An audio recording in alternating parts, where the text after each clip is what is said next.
nun cantik kombe. Dari kelompok 1 Fakultas Syariah dan Ekonomi Islam, program studi S1 Perbankan Syariah, akan menampilkan sebuah konten tentang revitalisasi nilai-nilai Pancasila dalam sila ketiga.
Waalaikumsalam warahmatullahi wabarakatuh. Oke, kita boleh tahu nama kakak dan prodi.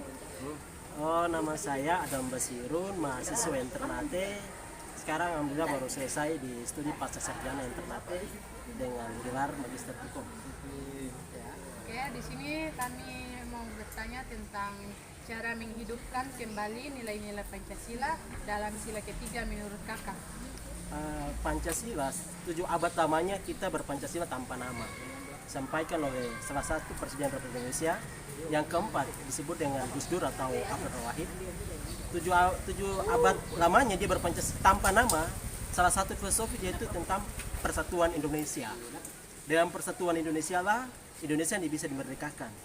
Kenapa Indonesia dimerdekakan? Dari satu tolong menolong tersesama, maka lahirlah salah satu semboyan filosofis kita yaitu Bhinneka Tunggal Ika.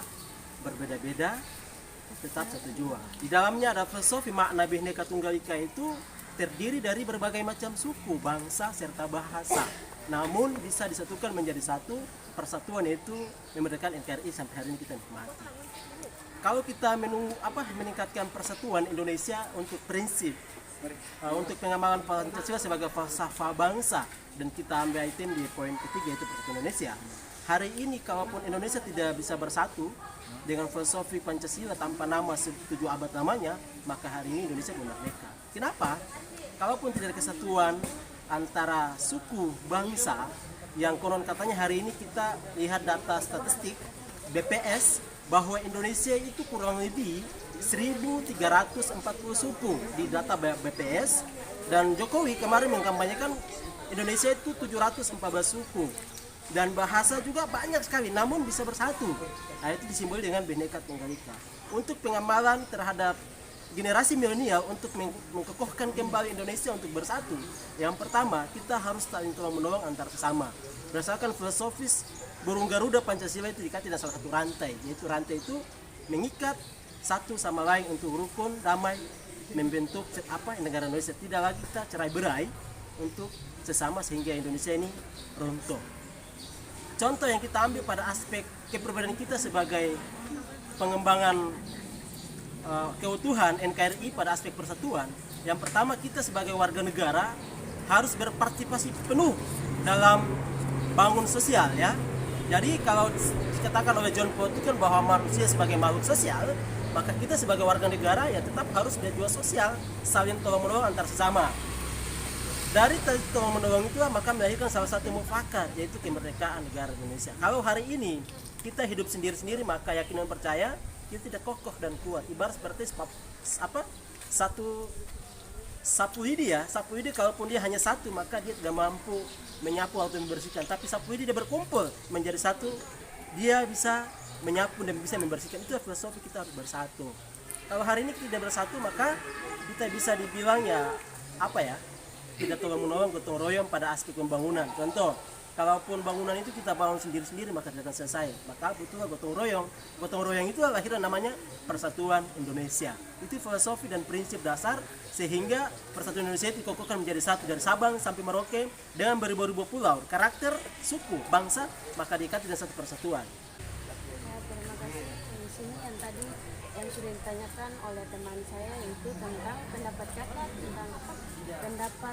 tentang persatuan Indonesia dalam kehidupan sehari-hari. Nah di sini yang tadi kakak sudah jelaskan tentang Bhinneka Tunggal Ika sebagai semboyan bangsa. Saya di sini yang perlu saya tanyakan, dalam persatuan Indonesia dipastikan ada ras, suku, dan agama. Nah, dalam ras, suku, dan agama itu, menurut pendapat kakak dalam kehidupan sehari-hari, nah di sini kan ada kebanyakan suku, ras, dan berbeda-beda. Nah, menurut pendapat kakak, bagaimana cara untuk kita menyatukan ras dan suku itu dalam satu wadah atau satu dalam kehidupan sehari-hari? Menurut kakak itu seperti apa? Dalam pendekatan historis, sebelum Indonesia ini merdeka dan lahirnya Pancasila, Panca dalam bahasa Sanskerta itu ada 5, dan sila itu bicara tentang sopan, kebaikan, santun, dan lain sebagainya. Ketuhanan yang Maha Esa itu kan persatuan. Di dalamnya satu lahir namanya semboyan Bhinneka Tunggal Ika. Secara historis kultur negara Indonesia dan negara Nusantara berbeda dengan negara luar negeri yang hari ini sukunya cuma 2-3 berperang tidak henti-hentinya. Contoh Israel dan lain sebagainya, Palestina, Irak, Pakistan, sampai sekarang itu ribuan nyawa korban. Padahal sukunya cuma 3, 4, dan 5. Indonesia ribuan suku. Namun sampai hari ini tetap rukun damai dan masih kokoh berdiri negara Kesatuan Indonesia. Secara filosofis dalam historis yang disampaikan oleh Hashim Asy'ari dengan kalimat laut buhatan minal iman, cinta kepada negara bagian daripada iman, maka Gus Dur menyampaikan bahwa kita Indonesia berpancasila tanpa 7 abad namanya tanpa nama. Nah, itu namanya filosofi Pancasila. Kalaupun kita praktekkan dalam hidup sehari-hari sehingga tidak ada cerai-berai, praktik dalam hidup kita yang pertama saling menghargai antar sesama, misalkan konstitusi. Saling menghargai dalam arti sesuai dengan ajaran Islam pada aspek tolong menolong itu dalam sabda Rasulullah itu khairunas anfaqul minnas. Sebaik-baik manusia adalah bermanfaat kepada manusia lainnya. John Paul II kan menyampaikan bahwa manusia sebagai makhluk sosial, tolong menolonglah antara sesama jika engkau hidup senang antara sesama. Pada aspek yang lain juga untuk mempraktekkan dalam kehidupan kita sehari-hari, yang pertama ya kita harus berjiwa nasionalis. Yang pertama kita harus tolong menolong kepada teman ketika dalam keadaan sakit, kita harus bantu jenguk. Yang kedua, orang dalam keadaan sakit kita harus bantu. Jiwa-jiwa kemanusiaan kita harus tingkatkan sehingga pri kemanusiaan dalam arti persatuan itu selalu terbentuk dalam diri kita. Kenapa? Hari ini kita lihat negara ini lagi sementara lagi lagi kacau pada aspek persoalan ideologi yang tidak disatukan dalam satu persatuan. Kenapa? Karena tadi semangat nasionalismenya mengurang. Olehnya itu untuk memperkuat nasionalisme pada aspek persatuan, mari kita mulai dari pribadi kita masing-masing, terutama dari teman-teman sekalian. Di lingkungan teman-teman harus ketika ada bakti sosial harus turut, ketika ada orang berduka harus turut berpartisipasi. Itu bagian daripada praktek untuk bagaimana mengaplikasikan pemahaman tentang nilai-nilai Pancasila. Kenapa nilai-nilai Pancasila ini tetap diterapkan? Ketika kita lihat dalam pendekatan Undang-Undang Pendidikan Tinggi 12 2012, ternyata pendidikan kewarganegaraan sangat ditanamkan di negara Kesatuan Republik Indonesia. Olehnya itu untuk meningkatkan kualitas aplikasi kita dalam hidup sehari-hari, terutama mahasiswa harus bersatu. Ketika melihat suatu masalah di kampus, ya kita harus bersatu, saling tolong menolong, mendukung, dan mewujudkan impian bagi mahasiswa untuk kemaslahatan masyarakat secara totalitas. Kalaupun hari ini kita tidak bersatu, maka yakin dan percaya negara kita ini bisa cerai-berai dan bisa berantakan seperti negara-negara lainnya. Kenapa? Dalam firman Tuhan pun sudah jelaskan. Dalam Quran surat Al-Hujurat ayat 13, Tuhan sudah berfirman bahwa Tuhan menciptakan manusia itu dari seorang laki-laki dan perempuan, berbangsa-bangsa, bersuku-suku, agar kalian saling kenal mengenal. Dan sesungguhnya orang yang paling beriman dan paling bertakwa adalah orang yang memang betul-betul orang yang paling bertakwa. Pada aspek ini, kebenaran dilihat bukan pada aspek Islamnya, bukan pada aspek dia sholat, tapi pada aspek aplikasi kebenarannya. Olehnya itu, kita tetap berbeda suku, berbeda ras, tetapi secara filosofis negara kita itu negara yang mendukung suatu, menjunjung tinggi harkat dan martabat, nilai-nilai kemanusiaan dan harkat dan martabat sesuai dengan para pencetus 8 orang yang mendirikan Pancasila. Kalaupun hari ini kita tidak terapkan dengan baik, contoh menghargai antar sama agama yang hari ini jadi perdebatan, yang contoh kita melihat Pancasila yang pertama adalah menjalankan syariat Islam bagi pemeluk agama masing-masingnya dirubah menjadi ketuhanan yang Maha Esa. Kenapa dirubah? Karena waktu itu kalaupun dia dirubah, maka hari ini negara Indonesia tidak akan bersatu. Makanya persatuan Indonesia sampai hari ini masih kokoh. Maka lahirlah ayat lakum dinukum wal jadi, untukmu agamamu dan untuk agamaku. Tujuannya adalah kita sama-sama menghargai pendapat orang lain sehingga orang tetap utuh kokoh dalam menjalankan kehidupan kita hari-hari. Mungkin demikian ya. Oke, terima kasih. Assalamualaikum warahmatullahi wabarakatuh. Terima kasih kepada kakak yang sudah meluangkan waktu untuk bisa hadir di malam hari ini. Jadi di sini kami dari kelompok 1 S1 Perbankan Syariah ingin mewawancarai kakak tentang sila ketiga, yaitu Persatuan Indonesia. Jadi di sini ada 2 pertanyaan yang perlu kami kelompok 1 tanyakan. Di sini yang pertanyaan yang pertama, bagaimana pendapat kakak tentang cara menghidupkan kembali nilai-nilai Pancasila dalam sila ketiga dalam kehidupan sehari-hari? Dan yang kedua, jadi di sini bagaimana pandangan kakak terhadap nilai-nilai Pancasila dalam sila ketiga, yaitu Persatuan Indonesia terhadap lingkungan masyarakat. Nah, di sini kan yang kita tahu Persatuan Indonesia itu kan ada berbagai suku, ras, dan bahasa. Nah, yang perlu saya tanyakan di sini, sebelum masuk ke pertanyaan, jadi di sini banyak yang tidak memahami atau mengetahui bahasa Indonesia baku. Nah, yang perlu saya tanyakan di sini, bagaimana cara kakak untuk bisa mempengaruhi mereka sehingga mereka bisa mengetahui itu yang namanya bahasa Indonesia baku. Itu cara pandangan kakak itu seperti apa? Pertama itu soal bagaimana menghidupkan kembali nilai-nilai persatuan Republik Indonesia. Saya lihat pertama Indonesia itu negara dengan multikultur dan multi etnis di situ. Yang kedua, Indonesia itu negara dengan karakter atau corak geografis yang berkepulauan di situ.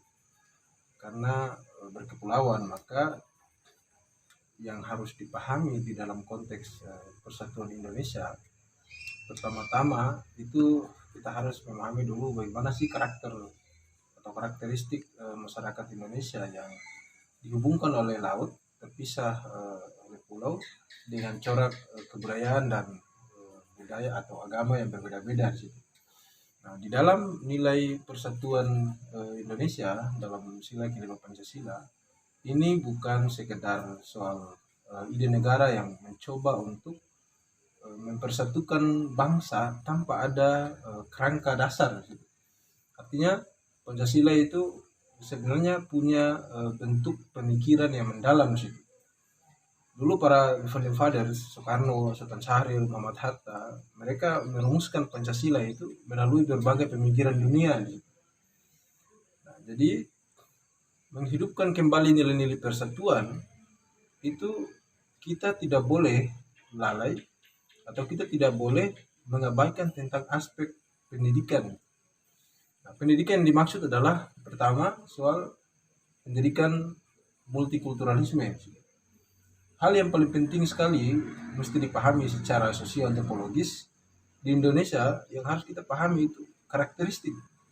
Kalau saya melihat selama ini negara menggunakan logika NKRI dengan stigma bahwa atau narasi tentang persatuan Indonesia, seolah-olah orang dengan kebudayaan yang berbeda dipaksa untuk menjadi satu. Saya kasih contoh misalnya. Di Papua misalnya, ada keragaman etnisitas, ada keragaman bahasa, keragaman budaya di sana. Nah, mereka pengen memahami kehidupannya sendiri menurut kebudayaan mereka sendiri. Negara hadir dengan mekanisme persatuan. Kasus yang hari ini kita lihat justru logika persatuan itu semakin menenggelamkan nilai-nilai atau aspek kebudayaan di Papua di situ. Karena kebebasan orang Papua untuk berekspresi tentang kebangsaan itu dilarang oleh negara. Karena negara menganggap bahwa ya sekalipun kalian punya kebudayaan sendiri, tapi kalian harus menyatu dengan logika NKRI di situ. Nah, sebenarnya nilai persatuan itu adalah aspek formalitas itu. Kalau kita lihat dalam butir-butir Pancasila, ini aspek formalitasnya. Yang menjadi masalah adalah bagaimana mengimplementasikan nilai-nilai itu. Nah, negara seolah-olah memahami bahwa nilai-nilai persatuan itu harus meninggalkan kebudayaan lokal. Sehingga ketika masyarakat Papua menginginkan supaya kehidupannya diatur oleh masyarakatnya sendiri, diatur oleh nilai kebudayaannya sendiri, negara justru menerima atau menanggapi itu dengan kerangka militerisme misalnya, kekerasan di situ. Nah, ini yang menjadi problem. Padahal yang dimaksud dengan nilai persatuan itu adalah setiap orang, setiap bangsa, setiap etnis itu memiliki hak. Itu hak asasi atau hak kolektif.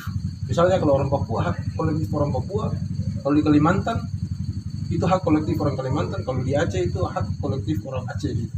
Kalau di Maluku Utara atau di Maluku, di Ambon, di Ternate, di Maluku Kera, itu hak kolektifnya orang Maluku Kera.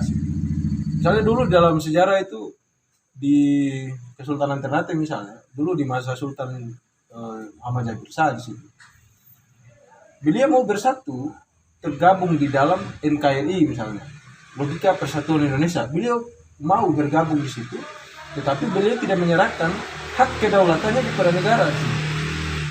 Artinya bahwa logika kesatuan yang dipakai negara ini seolah-olah mau mengambil semua hak kedaulatan kebudayaan lokal di situ. Padahal, nah, Indonesia itu negara kerajaan di situ. Jadi sebelum lahirnya NKRI di situ, Indonesia itu diisi dengan negara-negara kecil. Yang dimaksud di sini adalah kerajaan-kerajaan gitu, dengan hak kewilayahan dan kekuasaannya berbeda. Nah, Sultan Muhammad Jabir Shah menangkap itu dengan misalnya beliau menawarkan konsep tentang negara federal di situ. Artinya bergabung dengan NKRI, tetapi tidak mau hak ulayat masyarakat adatnya itu diserahkan kepada negara di situ.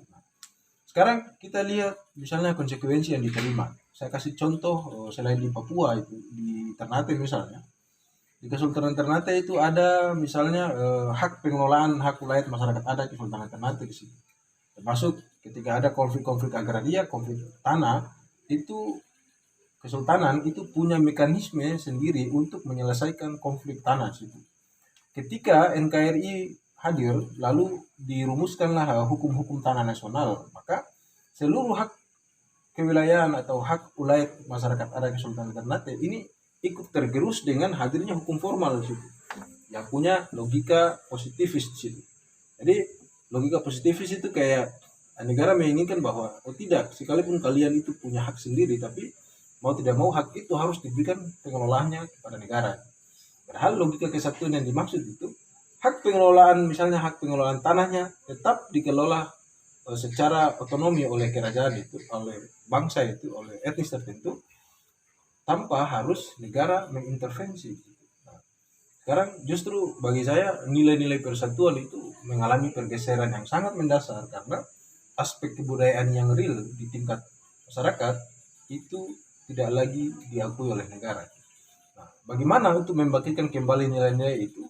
Yang pertama, pemerintah harus merubah sistem pendidikan itu. Karena ini bicara soal bagaimana membentuk karakter anak-anak bangsa hari ini dan masa datang. Dan cara untuk merubah karakteristik itu, sistem pendidikan formal harus dirubah di situ. Kita tidak lagi menggunakan logika kesatuan yang sekarang ini kita rasakan, seolah-olah memaksa semua orang untuk mengetahui. Misalnya kalau ujian nasional, soal-soal misalnya semuanya dirancang oleh kementerian misalnya.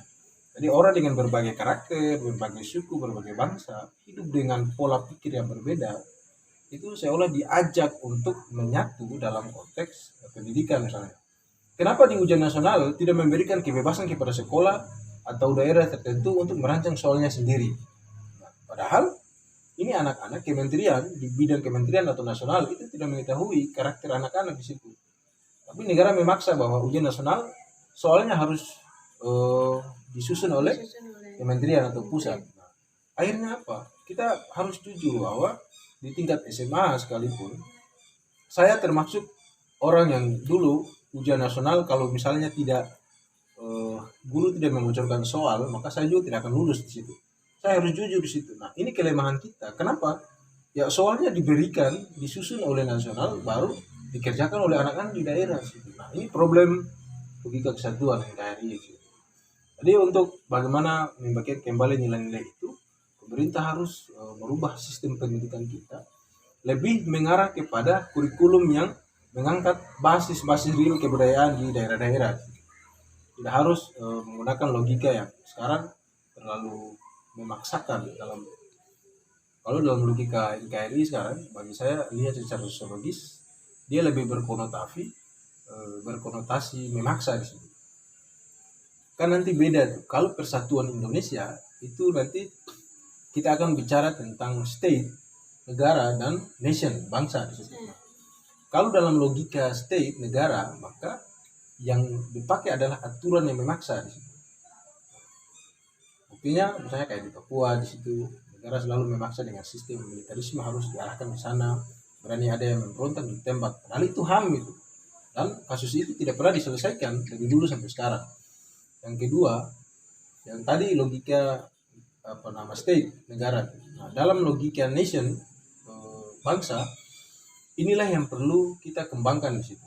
Jadi imajinasi kebangsaan setiap warga di daerah itu yang kemudian harus diakomodir oleh negara dalam sistem pendidikan di situ. Nah, misalnya saya kasih contoh. Di dalam soal pendidikan, kenapa negara ini memaksakan orang-orang Indonesia harus belajar bahasa Inggris? Padahal itu kan bahasa kolonial. Nah, kenapa bahasa ibu, misalnya bahasa daerah itu tidak dijadikan sebagai lingua franca di dalam sistem pendidikan kita? Karena sekarang bahasa ibu kalau kita telah dalam sistem pendidikan, karena ada bahasa nasional, ada bahasa Inggris dan bahasa daerah misalnya. Bahasa daerah justru menjadi second language, bukan lagi second language tapi bahasa ketiga. Second language-nya kan bahasa Inggris kan, bahasa pertamanya bahasa nasional. Kita harus ambil semacam logika kontradiksi yang merumuskan bahwa kenapa bahasa daerah itu tidak menjadi lingua franca tuh, bahasa pertama dalam sistem pendidikan, terutama di anak SD, SMP, SMA sampai perguruan tinggi. Jadi perombakan utama itu harus dari sisi pendidikan, karena pembangunan karakter anak bangsa itu dilakukan salah satunya jalan adalah melalui pendidikan kebudayaan. Saya baca sebuah berita, ini hasil penelitian dari kerjasama Australia dan Indonesia. Mereka penelitiannya di NTB, BIMA tuh NTB apa NTT ya, teman-teman cross check. Artikelnya di Link Conversation. Nah, hasil penelitian menunjukkan bahwa guru yang mengajar pakai bahasa daerah terhadap siswa di sekolah tertentu, di daerah tertentu, itu jauh lebih efektif di dalam mengangkat pemahaman siswa daripada guru yang mengajar pakai bahasa Indonesia untuk diterapkan kepada daerah tertentu yang mayoritas bahasanya bukan bahasa Indonesia di sini. Nah, jadi pertanyaan tentang bagaimana sih cara untuk membuat supaya masyarakat di lingkungan kita lebih memahami bahasa nasional, bahasa baku gitu. Bagi saya ini bahasa itu soal konstruksi. Karena dia suatu konstruksi, maka harus ada semacam instrumen, harus ada semacam aturan, semacam lembaga yang dijadikan sebagai ruang atau pendekatan utama di dalam pengembangan. Dalam konteks bahasa misalnya, taruhlah begini, di Ternate orang lebih senang misalnya dalam fenomenologi kehidupannya, orang lebih senang menggunakan bahasa, istilahnya bahasa pasar. Bahasa pasar. Nah, artinya bahwa life experience, pengalaman hidup itu yang kemudian perlu dilihat. Nah, sekarang saya lihat cara negara secara kritis untuk melihat problem kemasyarakatan itu hilang, terutama soal bahasa.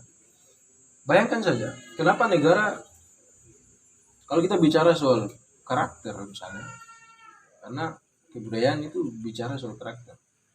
Dan salah satu jalan untuk memahami kebudayaan tertentu itu lewat bahasa. Nah sekarang jika negara mempertanyakan bagaimana cara supaya menghidupkan kembali tentang bahasa baku misalnya, bahasa Indonesia baku. Nah, bagaimana dengan bahasa daerah sih? Di Maluku Utara, bahasa Ternate sekalipun ini sudah termasuk bahasa-bahasa yang terancam punah sih. Bahasa ibu, bahasa apa namanya? Banyak bahasa, banyak entitas bahasa di Maluku Utara yang itu terancam punah sih. Nah, ketakutan kita kalau misalnya bahasa itu punah, maka karakter dan kebudayaan kita ini tergerus hilang. Lalu kalau kebudayaan itu hilang, bagaimana dengan nanti pembangunan karakter anak bangsa yang depan?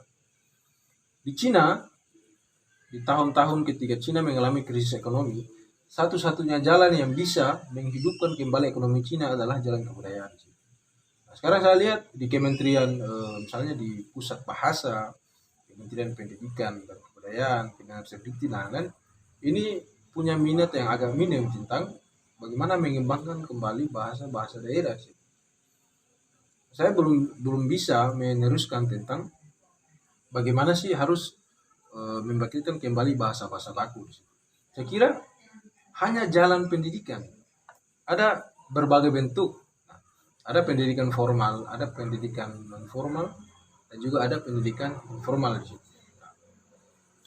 Ini sebenarnya problem yang lebih bersifat sosiologis di situ. Saya kasih contoh begini.